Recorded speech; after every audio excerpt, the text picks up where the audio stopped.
Tama na yan, awat niya kay Chichay, at dahil ayaw pa rin itong magpaawat, ay niyakap na niya ang baywang nito ng sobrang higpit, at agad na inilayo mula sa babae. Tama na, ano ka ba? Hindi ka ba naaawa?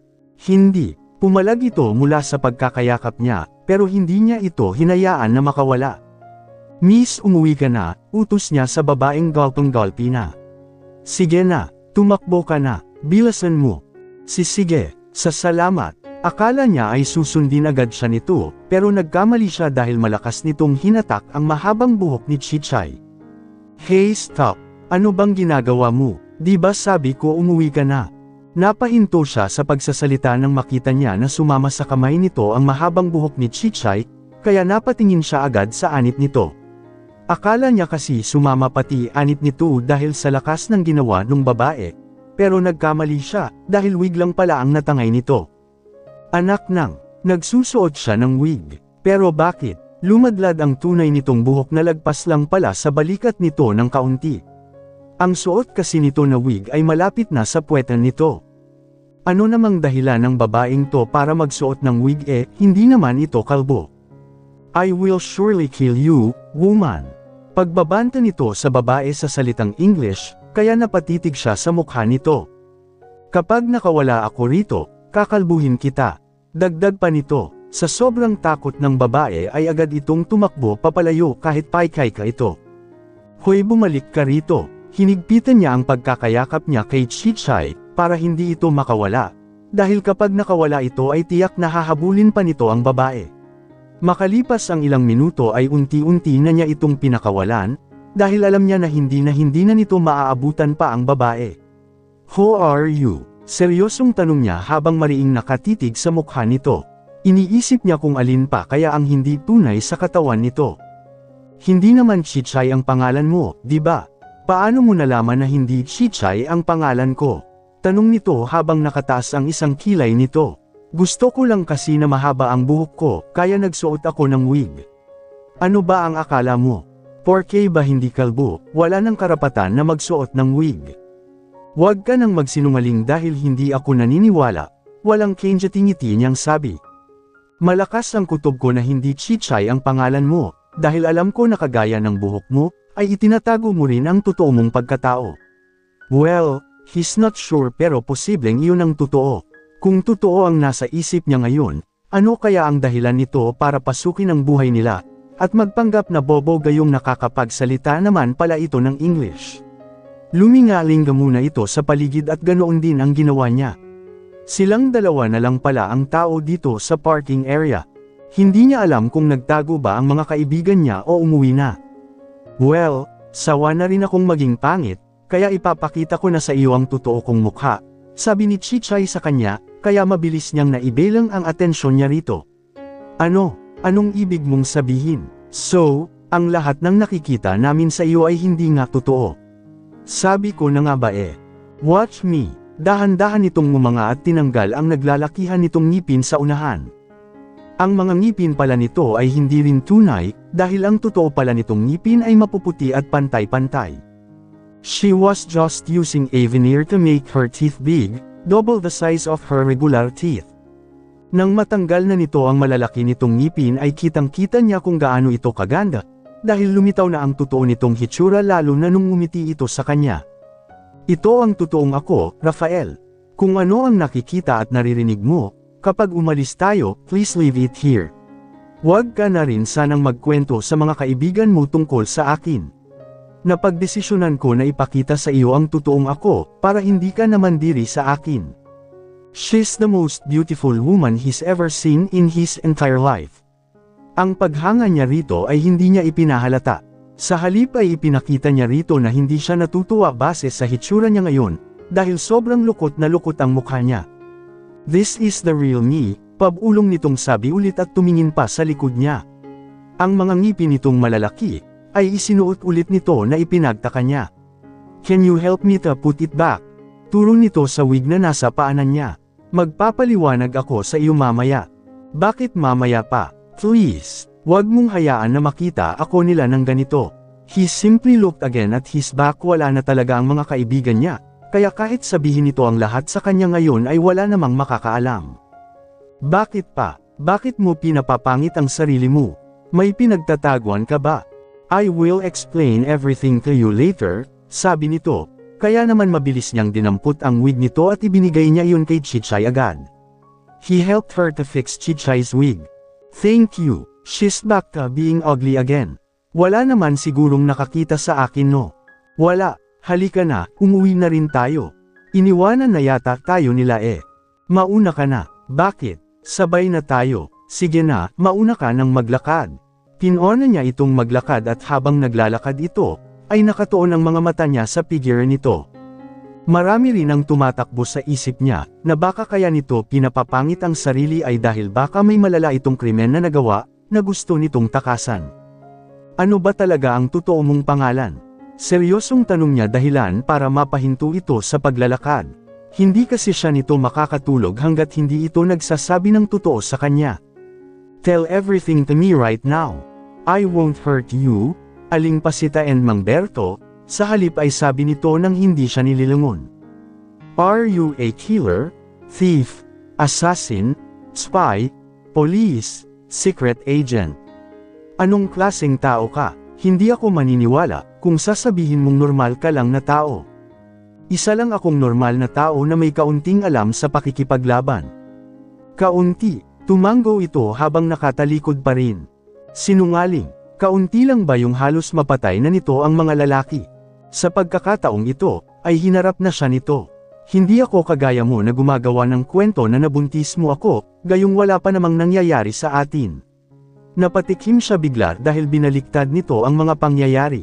Nang humakbang ito palapit sa kanya, ay hindi niya alam kung actress ba siya o sasalubungin niya ito, pero sa huli, ay napagdesisyonan na lang niya na manatili sa kinatatayuan niya.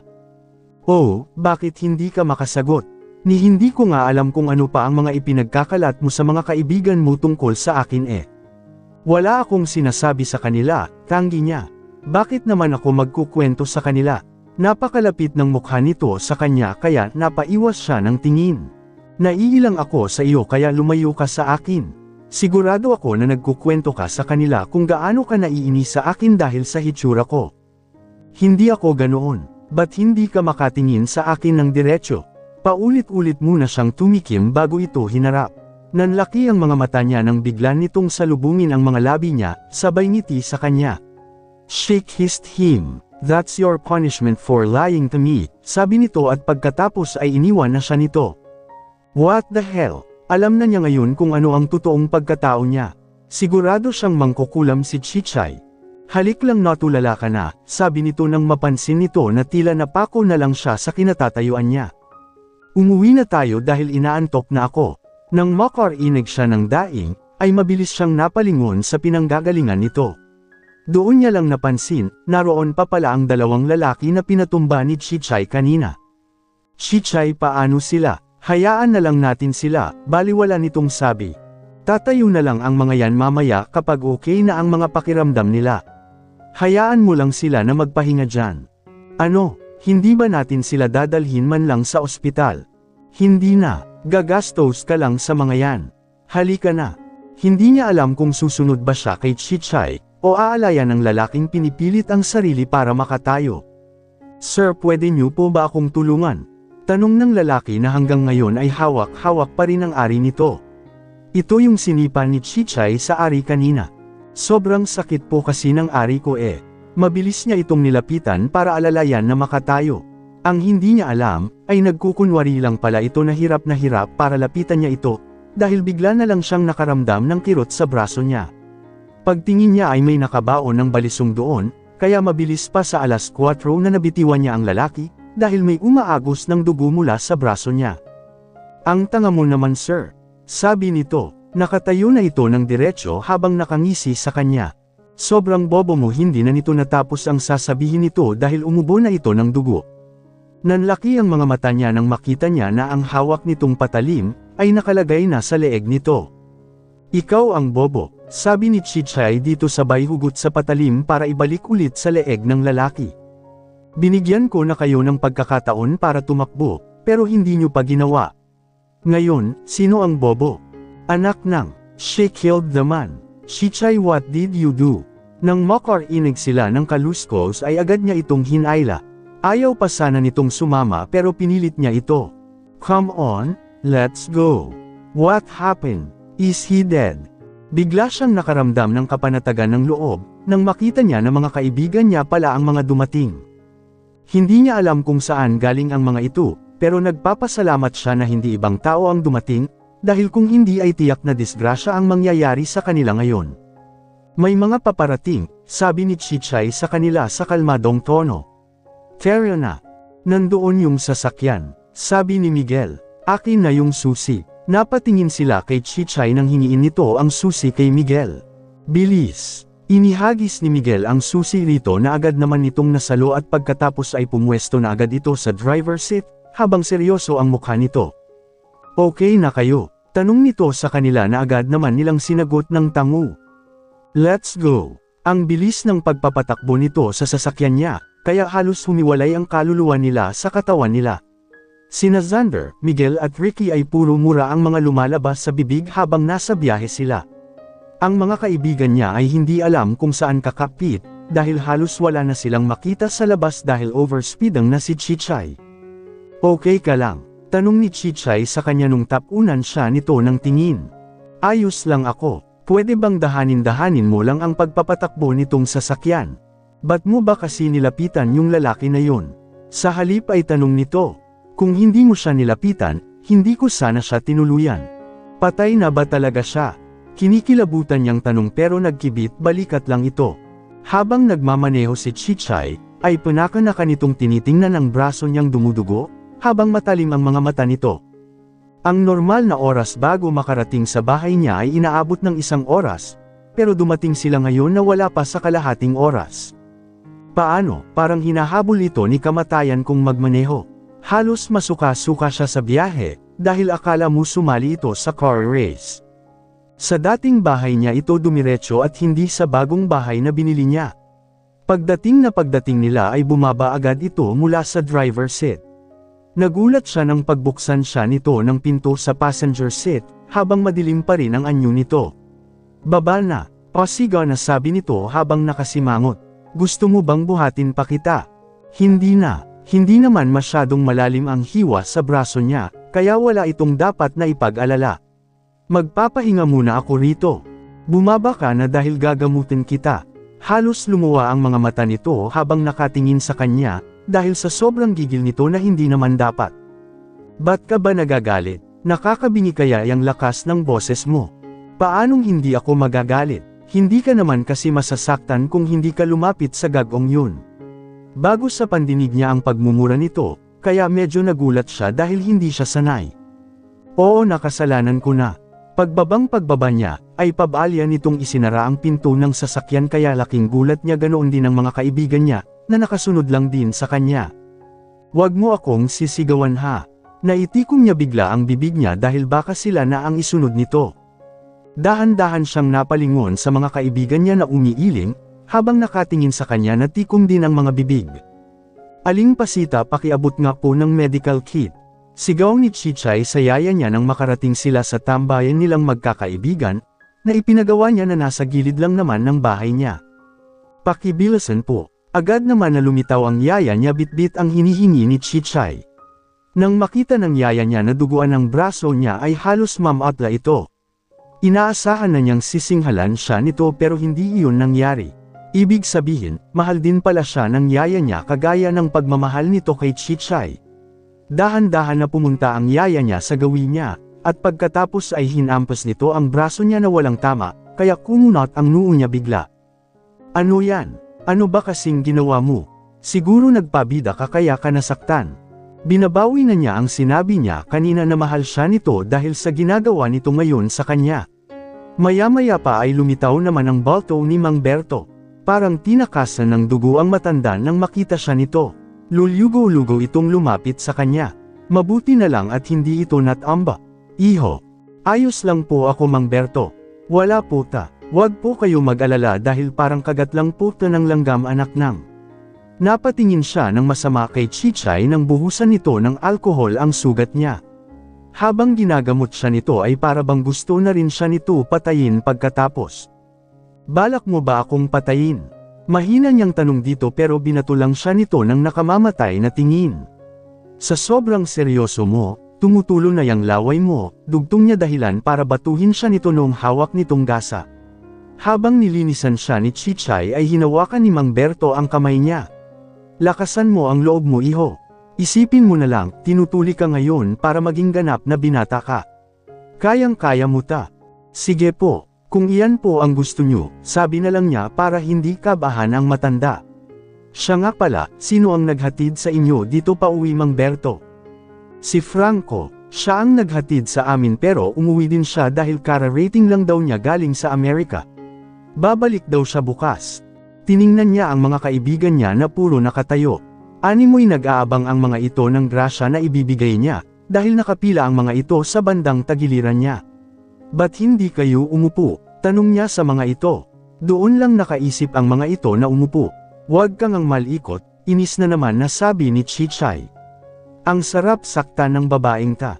Parang narinig nito ang sinabi niya, dahil huminto ito sa ginagawa at mariin na tumitig sa kanya. May sinasabi ka ba? Wala. Ano naman ang sasabihin ko sa iyo? Nababasa ko yung isip mo. Wala nga akong sinasabi. Hinawakan nito ang mukha niya at pinasadahan iyon ng tingin. Wala akong sugat dyan. Uuwi na muna siguro kami dud, sabi ni Miguel sabay tikhim. Mukhang kailangan yung mapag-isa Dito na kayo matulog, sabi ni Chichay dito. Tapos na siya nitong linisan kaya ibinagsak na lang nito bigla ang medical kit niya sa lupa. Samahan niyo siya dahil aalis ako mamaya. Tukoy nito sa kanya. Ano siya bata para samahan pa? Hinawakan niya ang pulsuhan nito. Hindi ka pwedeng umalis. Hindi ako papayag. Base kasi sa mukha nito ngayon, ay mukhang babalikan pa nito ang mga lalaking natira na hamarang sa kanila. Wag naman sana na hanapin niya ang 3 lalaki na natira, dahil baka matulad iyon sa lalaking pinatamaan nito ang leeg. Matulog ka na lang para makapagpahinga ka. Hayaan mo na lang sila Chichay. Hindi niya namalayan, na ang mga mata pala ng mga kasama niya, ay nakatutok pala sa kamay niya na nakahawak kay Chichay. Ayaw ko nang maulit pa yung kanina kaya hindi ka aalis. Kung aalis ka, sasama ako. Nagulat siya ng tampilan ng yaya niya ang noo niya. Anong drama mo? Aalis yan dahil sisingilan niyan si Aling Leonor, dahil may utang sa kanya yung matanda. Anong trip mo ngayon Rafael? Bahay ko kaya lahat ng nangyayari at mangyayari pa lang ay dapat alam ko, katwiran niya. Ano ba ang nangyayari sa iyo iho? Tanong naman ni Mang Berto. Ayos ka lang ba? Ba't parang concern ka kay Chichay ngayon, samantalang dati kulang na lang ay pakulam mo yan para lang mawala siya dito sa bahay mo? May nangyari ba kanina na hindi namin alam? Wala po Mang Berto, sabi niya dahil nangako siya kay Chichay na hindi niya ipagsasabi kung ano man ang nalalaman niya tungkol dito. Alauna na, hindi pa ba kayo matulog lahat? Pag-iiba niya ng usapan. Naghanda ako ng pagkain sa loob, wika ng yaya niya. Ba't ba kasi hindi kayo pumasok sa loob? Kumain na muna kayo dahil alam kong nagutom kayo sa bar na pinuntahan natin. Kumain na kayo, sabi niya naman kina Xander, Miguel at Ricky pero umiling ang tatlo at sinabing uuwi na raw ang mga ito dahil oras de peligro na. Dito na lang kayo matulog, mungkahi ni Chichay sa mga kaibigan niya. Umuwi na lang kayo ng maaga bukas dahil delikado na sa daan ngayon. Kanina kasi noong nagmamaneho ako, ay parang may nakita ako na sumusunod sa atin, kaya binilisan ko ang pagpapatakbo para hindi sila makahabol.